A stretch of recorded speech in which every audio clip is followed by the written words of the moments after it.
Buen día, estimado grupo de Tierra Prometida.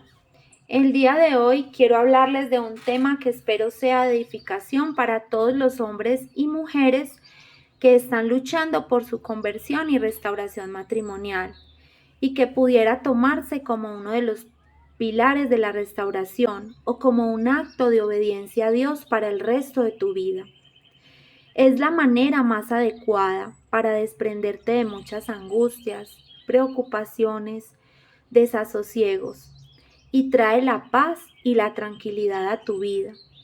El tema es dejar de querer controlarlo todo, dejar de querer saberlo todo, dejar de investigar hasta el más mínimo detalle de lo que está pasando al otro lado y que tú no puedes controlar.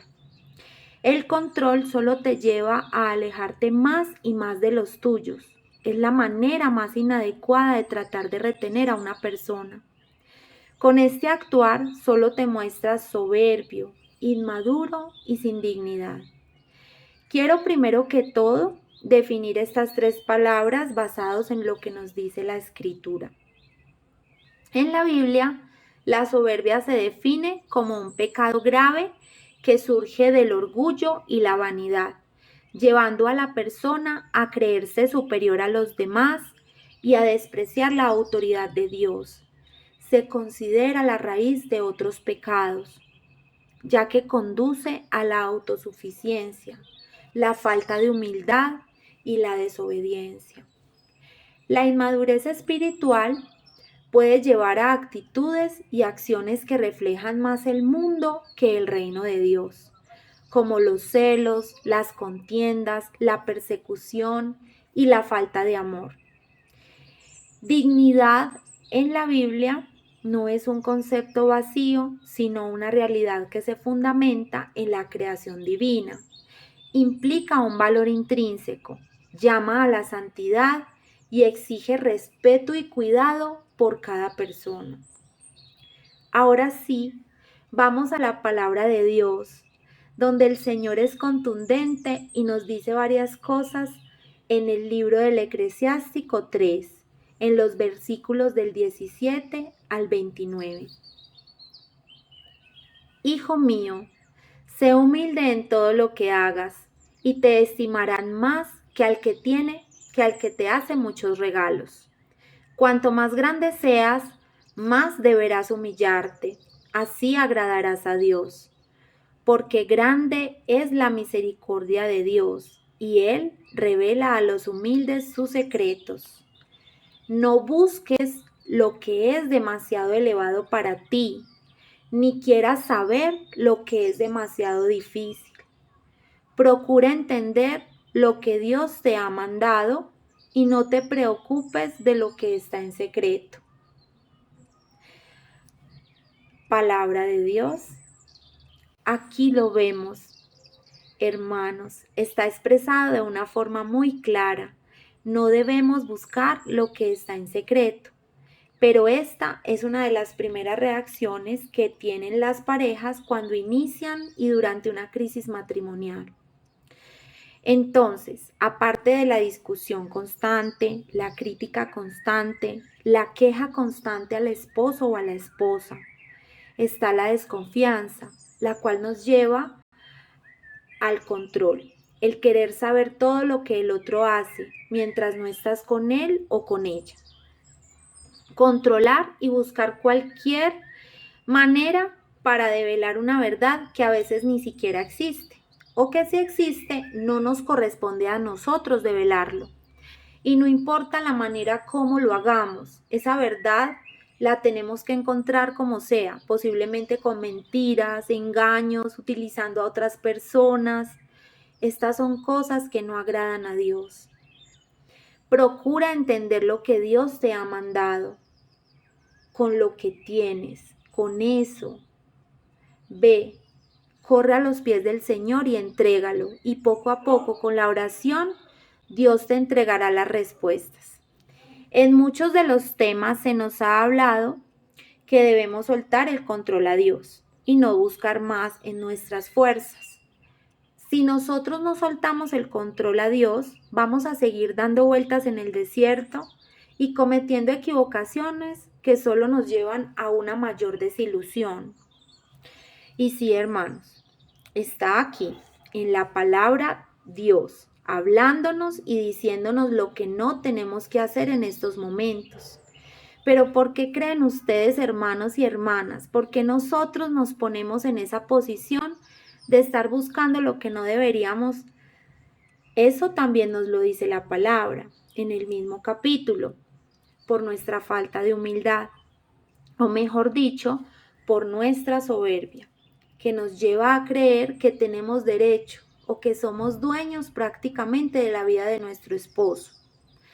Pero si bien nuestro esposo tiene un compromiso conmigo, esa obligación no es solo para con nosotros, es una obligación para con Dios. Y Dios es el único que tiene el poder de poner una consecuencia sobre nuestros esposos o esposas si cometieron un error. Al momento de los votos matrimoniales, estamos haciendo una promesa a nuestro esposo o esposa.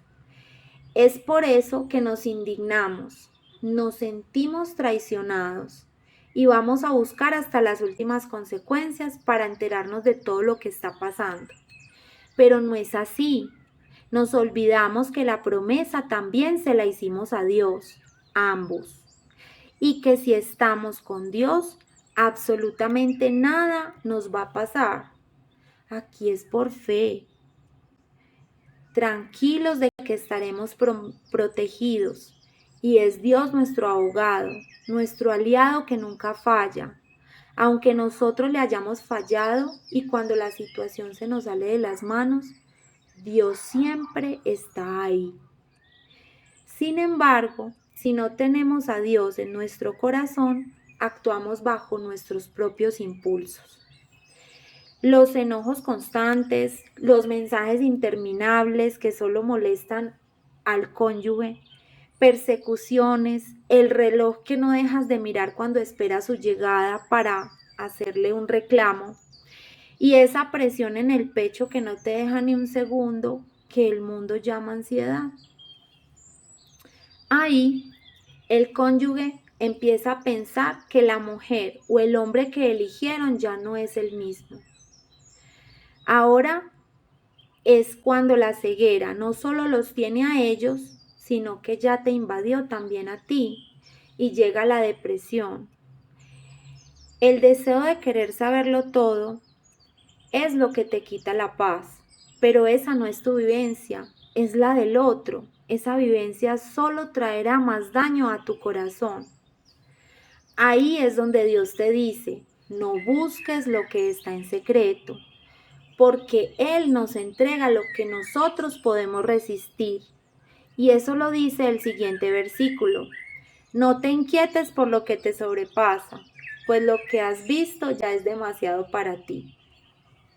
No busques más, hermano o hermana, especialmente a quien está iniciando la lucha. No te hagas más daño. Dios te está diciendo, protege tu corazón. Deja que yo consuele tus lágrimas, tu dolor. Yo te daré un nuevo corazón cuando hayas cruzado el desierto. Es tan clara la palabra que más adelante, en el versículo 24, nos dice, muchos se han dejado engañar por sus propias ideas y falsos pensamientos han desequilibrado su mente. Al que no tiene pupilas le falta luz, al que no tiene entendimiento le falta sabiduría. Ahí es cuando llega la desesperación. Los pensamientos negativos invaden tu mente. Y en realidad muchas de las cosas que tienes en esa mente, de lo que te imaginas, ni siquiera están pasando. Dios nos sigue hablando en los siguientes versículos. Al que es terco, al fin le irá mal. El que ama el peligro, en él perecerá. Al terco le esperan muchos sufrimientos, y el pecador amontona más y más pecados. La desgracia del orgulloso no tiene remedio, pues es el retoño de una mala planta. Ya no eres tú, hermano o hermana, ya eres otra persona. llena de odio, llena de soberbia, intranquilo, con deseos de venganza, con miedo. Y eso te aleja más y más de Dios. Ese Dios que quiere recuperarte te está perdiendo con esas actitudes. Las redes sociales nos abren puertas y caminos que seguramente nos muestran verdades que duelen, pero no nos edifican. No es el camino hacia Dios. En cambio, sí debemos pedir en oración las gracias de la prudencia, la obediencia, el silencio, la caridad, la fe, la humildad y la esperanza, y la perseverancia en la oración. Comienza a buscar a Dios en tu corazón, en tus pensamientos, en tu historia de vida, en tu historia de vida matrimonial.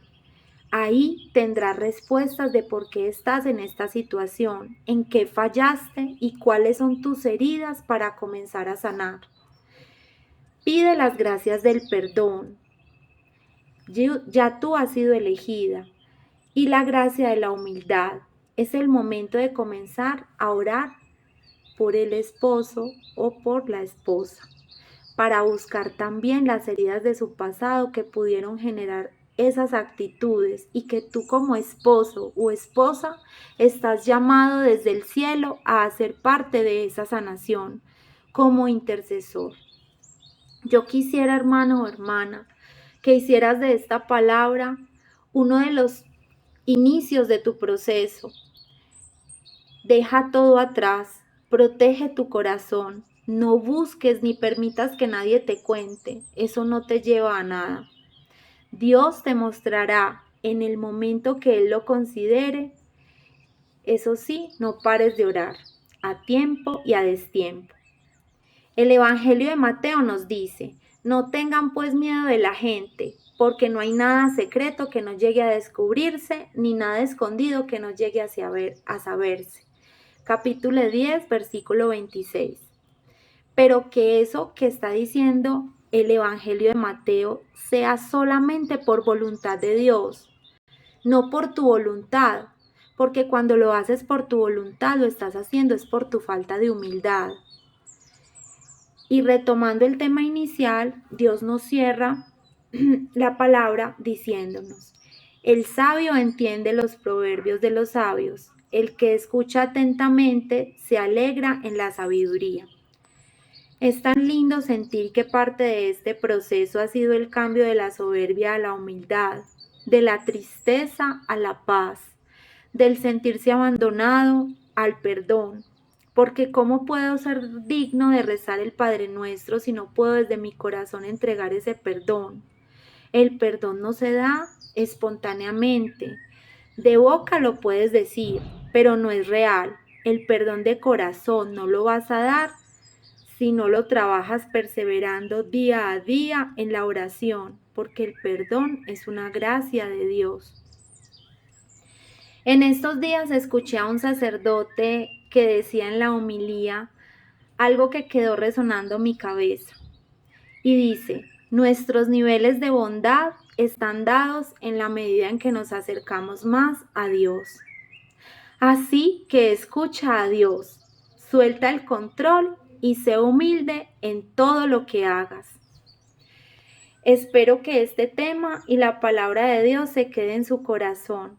Que nuestro Señor Jesucristo y la Santísima Virgen María estén siempre con ustedes. Gracias. No olviden suscribirse al canal y darle clic a la campanita de notificaciones para avisarte cada vez que subamos nuevos temas. Recuerden, este es un ministerio católico que apoya a muchas familias y aceptamos todos sus comentarios, pero de una manera respetuosa.